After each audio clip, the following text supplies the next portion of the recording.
Hello बच्चों, आज इस वीडियो में मैं आपको JCERT क्लास 5 के पर्यावरण अध्ययन किताब से अध्याय 2 काम की खोज पाठ को समझाऊंगी। इस पाठ में हम जान पाएंगे रोजगार की खोज में घर से बाहर जाना। आखिर किन परिस्थितियों में लोग रोजगार या कामकाज की खोज में अपने घरों से बाहर गांव से शहर की ओर जाते हैं। और कर्ज से परेशानी, जब लोगों को कर्ज लेना पड़ता है यानी कि उधार लेनी पड़ती है, तो लेने के बाद किस तरह की परेशानी का सामना उन्हें करना पड़ता है।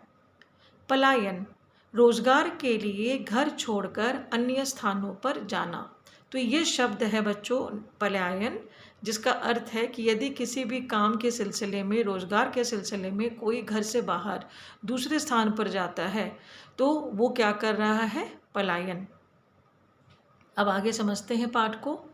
गांव में कृषि योग्य भूमि के लगातार कमी होने एवं आबादी बढ़ने और प्राकृतिक आपदा जैसे बाढ़ या सूखा के कारण खेतों के फसल खराब हो जाते हैं।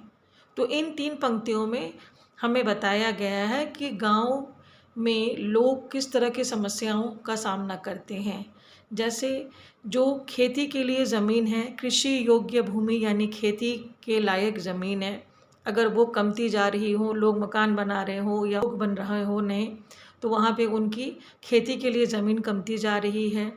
या आबादी बढ़ने से यानी कि लोगों की संख्या बढ़ती जा रही है। या फिर कभी कभी प्राकृतिक आपदा जैसे बाढ़ या सूखा कि जैसे प्राकृतिक आपदा होने के कारण खेत के फसल खराब हो जाना, ये सारी समस्याएं गांव के लोगों के लिए होती है। और जिस कारण से लोगों के पास अन्न का अभाव हो जाता है, लोग खाना नहीं खा पाते हैं, लोगों को अन्न मिलना कम हो जाता है, यानी कि उनकी फसल खराब होने के वजह से उनको चावल, गेहूँ या अन्य जो भी अन्न है वो उनको नहीं मिल पाते हैं और भुखमरी की समस्या उत्पन्न हो जाती है। और इस हालत में लोग खाने के लिए तरस जाते हैं, अनाज के लिए तरसते हैं, उसे हम क्या कहते हैं? भुखमरी। रोजगार की तलाश में ग्रामीण शहर की तरफ जा रहे हैं। तो जब गांव में इतनी समस्याएं अगर आने लगे, किसी एक गांव में जहां की आबादी बढ़ रही हो या फिर खेती के लिए ज़मीन ना हो या सूखा पड़ रहा हो, बाढ़ आ रही हो, खेतों में फसल सही नहीं हो रहे हो, तो वहाँ पे जब लोग भूखे मरने लगते हैं, भुखमरी की समस्या होती है, तब उनके पास एक ही उपाय बचता है कि वो रोज़गार या कामकाज की तलाश में वो गांव से शहर की ओर जाने लगे, और वो होता है। गांव में बुनियादी सुविधाओं की कमी भी पलायन का एक बड़ा कारण है। अब यदि बुनियादी सुविधाओं की बात हम करें तो जैसे कि गांव में रोज़गार, शिक्षा, सड़क, सुरक्षा आदि बुनियादी सुविधाओं की कमी है। ऐसे बहुत गांव अभी भी हैं जहां कि अभी ना तो अच्छे स्कूल हैं, ना अच्छी सड़कें हैं, ना वहां सुरक्षा है, शाम के बाद आप बाहर नहीं जा सकते हैं। तो इस स्थिति में ये सारी जो समस्याएं हैं, ये सारी बुनियादी सुविधाओं की कमी को देखते हुए अपने मूलभूत आवश्यकताओं की पूर्ति करने के लिए लोग अपने गांव को छोड़कर दूसरे गांव या शहरों की तरफ पलायन कर रहे हैं। तो जहाँ भी उन्हें लगता है कि इस गांव में हमें रोज़गार नहीं मिल रही है या स्कूल नहीं है, बच्चों को पढ़ाने के लिए अच्छी स्कूलें नहीं हैं, तो वहाँ पे वो जो मूलभूत आवश्यकता है उसको देखते हुए या तो वो वहाँ से एक अच्छे बेहतर गांव की ओर चले जाते हैं या फिर वो शहर की ओर चले जाते हैं। गांव में स्कूली शिक्षा के बाद पढ़ाई के लिए कॉलेज की सुविधा नहीं है। यह भी एक कारण हो सकता है पलायन क्या, कि लोग वहाँ से निकलकर अपने बच्चों के लिए आते हैं क्योंकि उन्हें लगता है कि उनके विद्यालय में स्कूल के बाद में अच्छे कॉलेजेस नहीं हैं।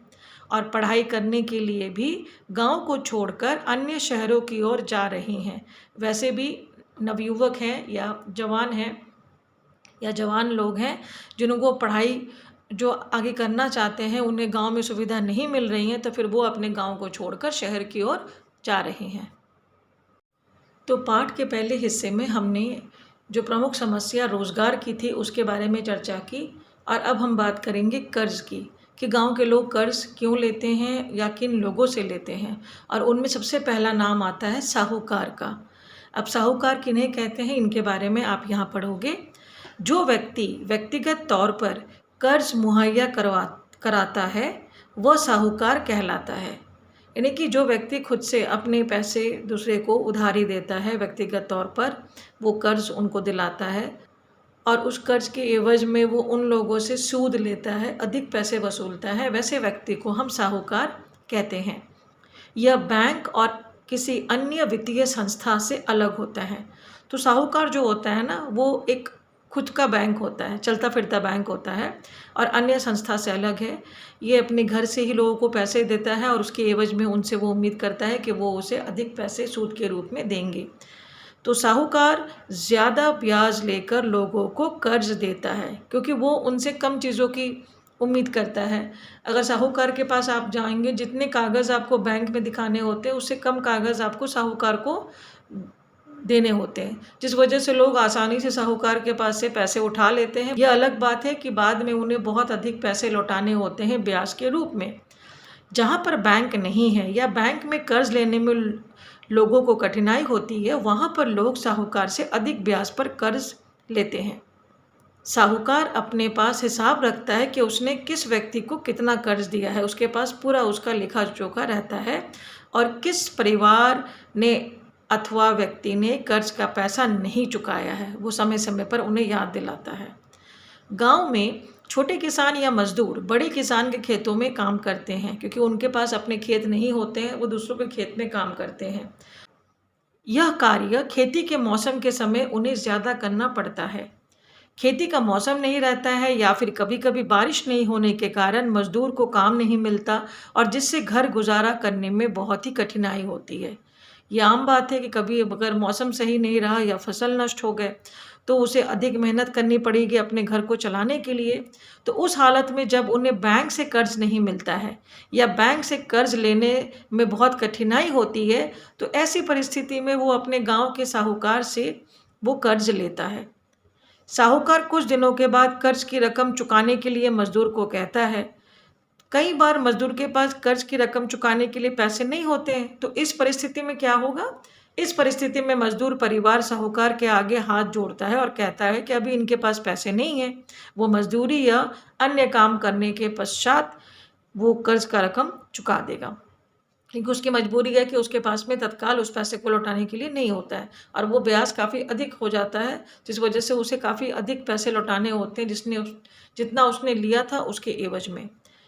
अब कभी कभी काम की खोज में मजदूर किसान अपने बुजुर्ग परिवार के सदस्य को अपने गांव पर छोड़कर अन्य गांव या शहर की तरफ जाते हैं, अपने बच्चे को भी साथ ले जाते हैं। अब यहाँ पर इन बच्चों के लिए, घर के बुजुर्ग के लिए नई समस्याएं उत्पन्न होती है और कौन कौन सी कठिनाइयों का सामना करना पड़ता है, ये हम इस पाठ के अंतिम भाग में समझ लेते हैं। नई जगह पर उन्हें बहुत कठिनाइयों का सामना करना पड़ता है, जैसे कि पुरानी जगह के स्कूल एवं दोस्तों की यादें बहुत आती हैं। ये तो बिल्कुल वाजिब है कि आप अगर, बिल्कुल सही बात है कि आपने अगर अपने गांव को छोड़कर किसी और गांव में या शहर में जाएंगे तो आपको पुराने दोस्त याद आएंगे।